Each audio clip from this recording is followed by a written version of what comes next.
사도행전 16장 19절에 34절, 저 한 절, 여러분 한 절 교독으로 보십니다. 19절 말씀 제가 먼저 봉독합니다.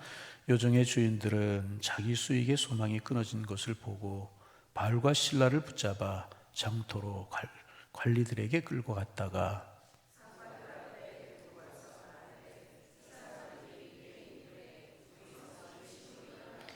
로마 사람인 우리가 받지도 못하고 행하지도 못할 풍속을 전한다 하거늘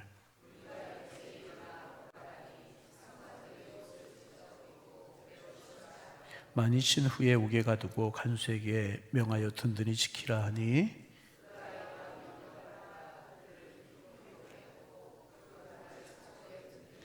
한밤중에 바울과 실라가 기도하고 하나님을 찬송하며 죄수들이 듣더라.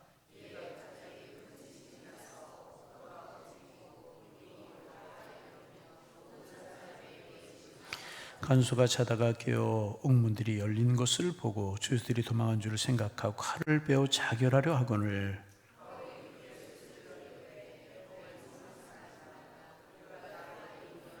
간수가 등불을 달라고 하여 뛰어 들어가 무서워 떨며 바울과 실라 앞에 엎드리고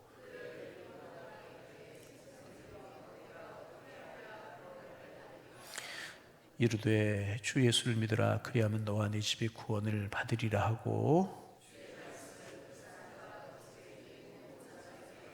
33절 34절 같이 읽습니다. 그 밤에 그 맞은 자리를 씻어주고 자기와 온 가족이 다 세례를 받은 후 그들을 데리고 자기 집에 올라가서 음식을 차려주고 그의 온 집이 크게 기뻐하니라. 아멘. 우리가 잘 아는 말씀입니다. 사도 바울과 실라가 2차 전도여행을 이제 떠났어요. 그래서 이곳저곳으로 다니다가 이제 드로아라고 하는 곳으로 가게 됩니다. 드로아는 지금 이제 터키 지역에 있는 지역의 명칭입니다. 다시 말하면 이제 아시아에서 복음을 전하고 있었습니다. 그런데 이제 하나의 환상을 보게 되는 겁니다. 마게도니아 사람에 나타나서 건너와서 우리를 도우라. 이제 마게도니아는 터키에서 해협을 건너가서 유럽 지역입니다. 지금의 그리스 이쪽 그쪽을 이제 마게도니아 쪽으로 마게도니아라고 이야기를 하는데 환상이 나타나서 건너와서 우리를 도우라 하는 환상을 보게 됩니다. 그래서 하나님의 뜻이 마게도니아로 가는 거구나. 그리고 이제 마게도니아 다시 말하면 지금의 이제 그리스 쪽으로 가게 되는 겁니다. 그리고 이제 마게도니아 지역의 첫 성이 빌립보라고 하는 지역입니다. 빌립보라고 하는 곳에 가서 하나님이 살아계시고 예수님이 구주가 되시고 그 예수님 믿으면 우리에게 구원이 임한다. 복음을 이제 계속 전하게 되는 겁니다. 이제 그러자 이제 한 여인이 바울과 실라 일행을 따라다니는 곳입니다. 점치는 그런 여인이었었는데 이제 뭐 우리에게 구원의 길을 예비하는 높으신 하나님의 종이다. 뭐 이런 이야기를 하고 따라다니는 겁니다. 처음에는 그러려니 했던 것 같아요. 자세히 보니까 불쌍한 여인이었습니다. 왜 불쌍한 여인이냐면 사기가 들려 있었다는 거죠. 다시 말하면 귀신이 들려 있는 그런 여인이었습니다. 여러분 귀신 들린 영혼을 가지고 있는 그 영혼이 얼마나 불쌍합니까? 그래서 예수의 이름으로 바울이 그 여인에게서 귀신을 쫓아줍니다. 참 귀한 일이잖아요. 여러분 예수 이름 앞에 귀신은 쫓겨가 될 줄로 믿습니다. 귀신이 악령들이 아무리 야단을 하고 미혹하게 하려 할지라도 예수 이름 앞에는 아무것도 아닌 것입니다. 그래서 여러분 예수 이름으로 쫓아내고 예수 이름으로 대적하실 수 있기를 바랍니다. 악령의 힘이 아무리 세다고 할지라도 예수님 이름 앞에는 허수아비에 불과한 것이고 아무것도 아닌 것입니다. 예수의 이름으로 귀신을 쫓아주고 그러자 이 여인이 맑은 정신을 가지게 됩니다. 얼마나 귀하고 얼마나 아름다운 일입니까? 그런데 이 일이 문제가 되는 겁니다. 우리가 잘 아는 내용이죠. 왜 문제가 되는가?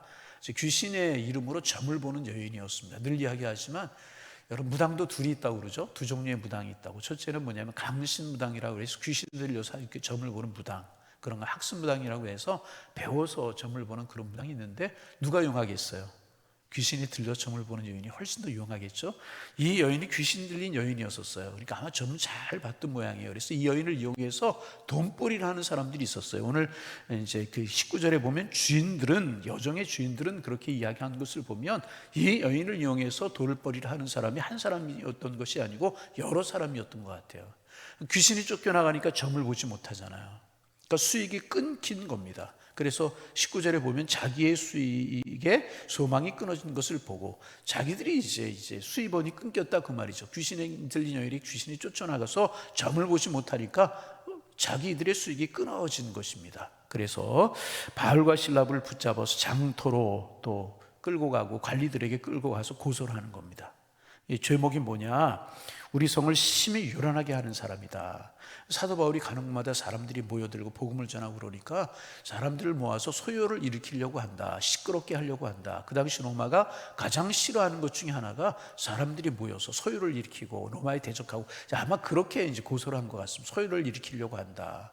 그게 이제 첫 번째 죄목이었고, 두 번째 죄목은 뭐냐 하면 21절 같이 한번 읽어보실까요? 21절 말씀 있습니다. 로마 사람인 우리가 받지도 못하고 행하지도 못할 풍속을 전한다 하고, 다시 쉽게 말하면 사이비 이단 종교를 전한다, 그런 이야기입니다. 그래서 그런 죄목을 뒤집어 씌워가지고 재판도 하지 않고 이제 무리들이 달려들어서 옷을 벗기고 매로 치라. 그래서 23절에 보면 많이 친 후에 그랬어요. 매질을 심하게. 아마 40에 하나 감한매가 아니었을까, 그런 생각을 하게 되는데 정확하게 기록하고 있지는 않아요. 왜 40에 하나 감한매를 때렸을까? 40대 이상을 때리면 정신 이상이 하고 때로는 죽는 경우도 있었다고 그래요. 그러니까 심히 때렸다 하는 것을 매로 많이 친 후에 그런 것을 보면 40에 하나 감한매 그런 것이 아니었을까, 그런 생각을 하게 되는데, 여하튼 많이 매질을 한 것 같아요. 그리고 옥에 가두고 간수들에게 든든하게 지키라, 그렇게 명하게 되는 것입니다. 그리고 이제 착고에 발을 치우고 깊은 옥에 이제 바울과 실라를 가두게 된 것입니다.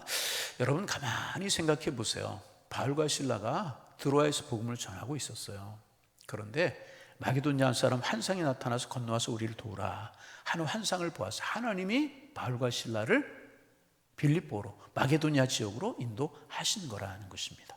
그리고 바울과 실라가 그 빌립보에 가서 자기들의 일을 한 것이 아닙니다. 장사를 하거나 자기들의 유익을 위해서 무엇을 한 일이 아니고 복음을 전했습니다. 귀신 들린 여인 예수의 이름으로 고쳐준 것뿐이 없습니다. 바울과 실라가 잘못한 것이 도대체 무엇입니까? 하나님이 가라고 그래서 왔고, 귀신 들린 여인 불쌍하니까 예수의 이름으로 명하자 하나님께서 쫓아주셔서 귀신이 쫓겨나갔고, 바울과 실라가 잘못한 것이 없었습니다. 그런데 왜 고소를 당하고, 왜 매를 맞고, 왜 깊은 감옥에 갇혀야 되느냐, 그 말. 여러분, 우리가 신앙생활하고 믿음의 길을 걸어가다 보면 이럴 때가 있어요. 오해받고, 그 오해받는 것이 심해서 나에게 손해가 나고 어려움을 당하고 이럴 때가 있다는 것입니다. 그런데 바울과 실라는 심하게 매를 맞았어요. 아마 온몸이 피투성이가 됐을지도 모르겠어요. 아마 정신을 잃어서 감옥에 던져진 후에 한참 지나서 밤중이 되어서 깨어났는지도 모르겠어요. 굉장히 어려운 그런 상황이지 않았습니까? 인간적으로 보면 얼마든지 원망이 나오고 불평이 나올 수 있는 그런 상황이, 하나님 내가 오고 싶어서 왔습니까? 하나님이 보내셔서 오지 않았습니까? 내 일을 했습니까? 내 유익을 위해서 일했습니까? 귀신 들린 여인, 그의 영혼이 불쌍해서 예수의 이름으로 귀신이 쫓겨나간 것뿐입니다. 왜 이런 일을 당해야 됩니까? 누워서 한탄하고 원망할 수 있는 그런 충분한 상황이었다는 것입니다. 그렇잖아요. 얼마든지 그럴 수 있는 상황이었단 말이죠. 그런데 바울과 실라는 역시 바울과 실라였었습니다. 한참 시간이 지난 후에 깨어나 보니까 캄캄한 밤중이었던 것 같아요. 시간적으로도 밤중이고 깊은 감옥이니까 캄캄하고 마음과 몸도 밤중과 같은 캄캄한 그런 상황이었던 것 같아요. 그런데 바울과 실라는 원망하지 않고 낙심해서 앉아있지 않고 그들의 신세를 한탄하지 않고 이럴 수가 있느냐고 매를 친 관리들을 한탄하고 원망하지 않고 그들이 무엇을 합니까? 오늘 25절 같이 한번 읽습니다. 한밤중에 바울과 실라가 기도하고 하나님을 찬송하며 죄수들이 듣더라. 한밤중에 바울과 실라가 일어나서 기도하고 찬송하고 기도했다는 거예요. 저는 여러분 우리가 잘 아는 말씀이죠. 근데 이 말씀이 저는 참 좋아요. 이 말씀이 얼마나 좋은지. 한밤중에 시간적으로도 한밤중이 되었고 마음도 몸도 한밤중과 같은 캄캄한 상황이었을 거라는, 얼마나 힘든 상황이었습니까? 몸이 욱신욱신거려요.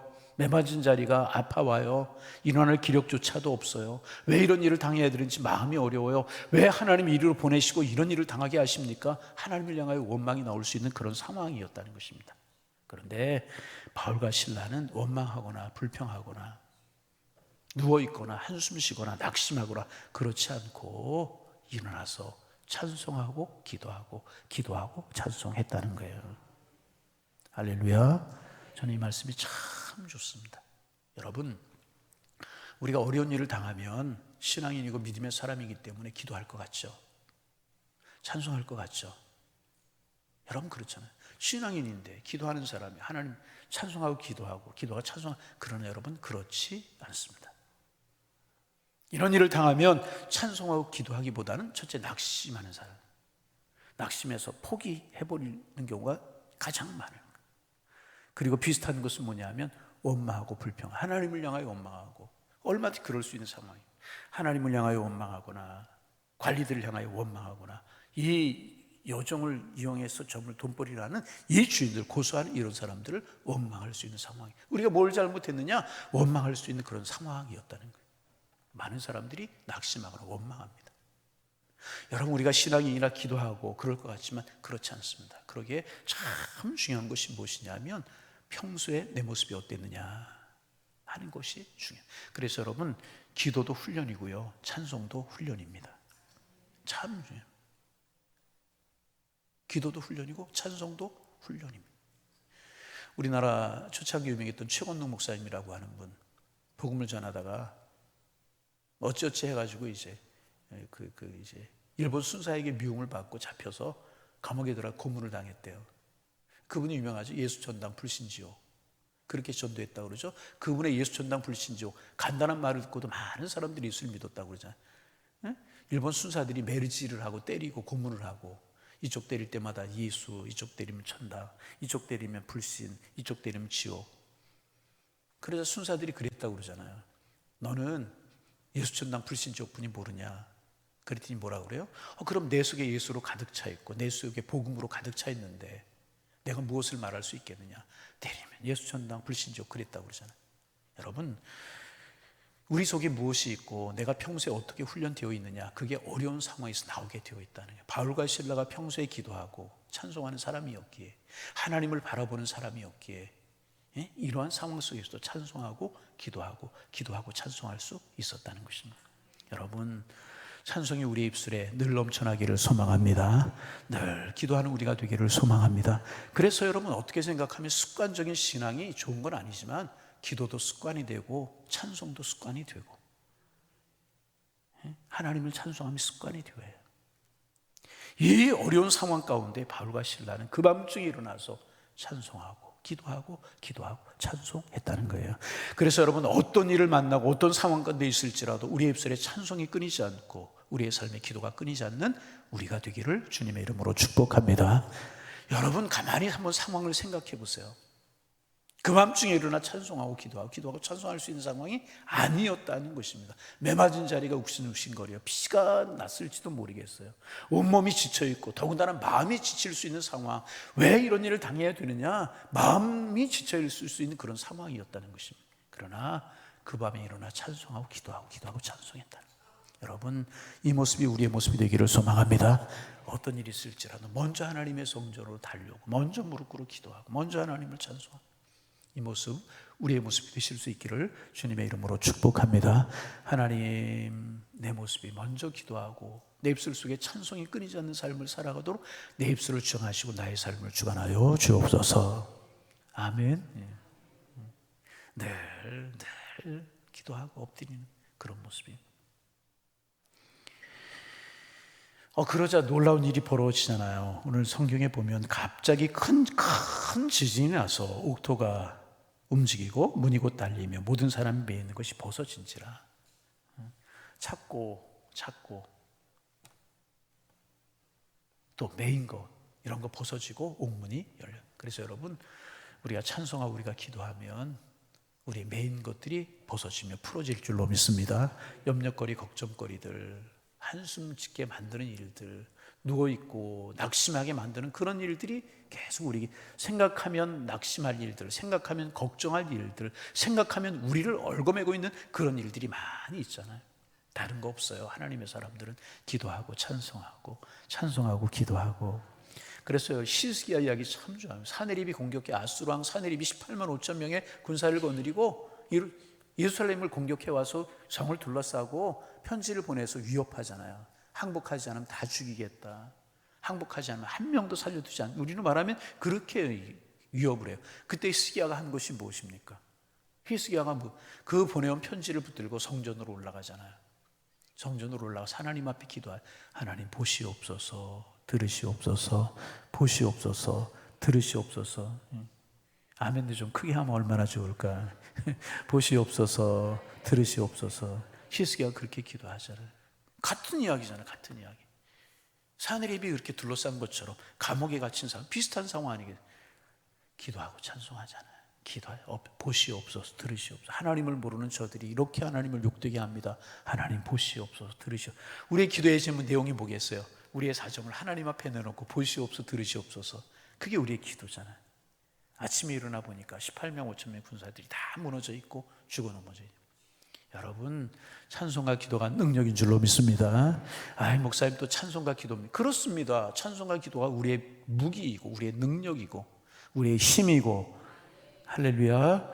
찬송 기도하면 우리가 그런 실제적인 감옥에 갇히지 않지만 우리를 얽어매고 있는 것 같은 그런 어려운 상황들 속에서 주님이 우리를 건져주시고 주님이 우리를 풀어주시고 주님 우리를 축복하실 줄로 믿습니다. 그 다음 이야기 잘 알잖아요. 간수가 아마 오늘 본문에 보니까 자다가 깨었다, 졸고 있었던 것 같아요. 깨어나서 보니까 이런 난리가 벌어져, 옥문이 활짝활짝 열려 있죠. 다 도망한 줄 아는 거예요, 죄수들이. 그래서 이제 이제 자결하고, 아마 죄수를 놓치면 아마 사형언도 이런 걸 받았던 모양이죠. 자결하려고 할 때 바울과 실라가 크게 소리를 지릅니다. 우리가 여기 있다, 내 몸을 상하지 말라.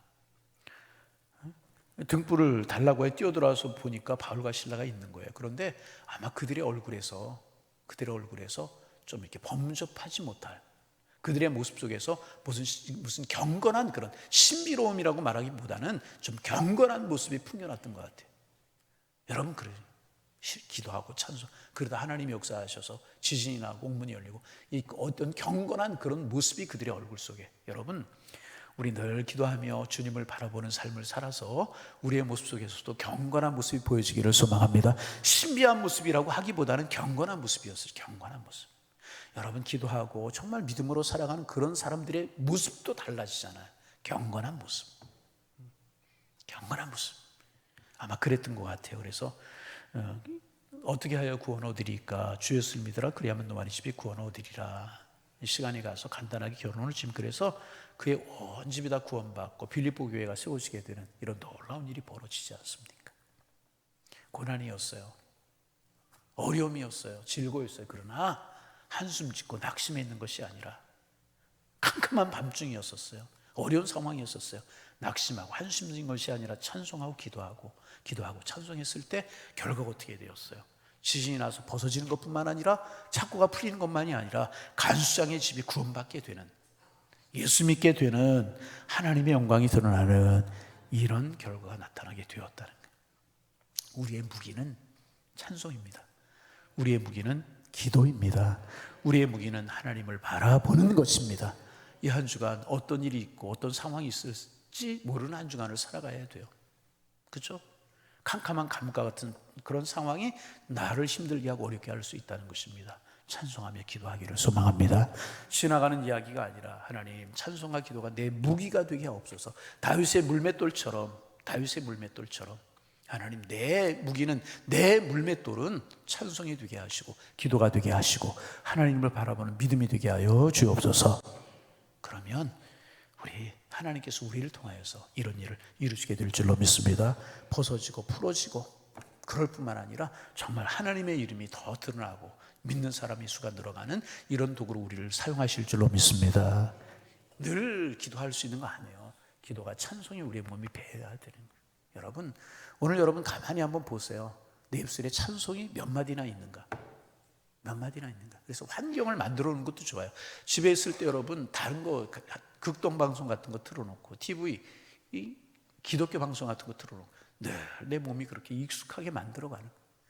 그래서 무슨 일이 있으면 최건도 목사님 때리면 예수 천당이 됐던 것처럼 어떤 상황 가운데 찬송이 나오고 기도가 끊이지 않는, 그래서 하나님의 손길을 경험하고 하나님의 이름이 전해지는 이런 축복된 믿음의 길을 걸어가는 우리 모두가 다 되실 수 있기를 주님의 이름으로 축원합니다.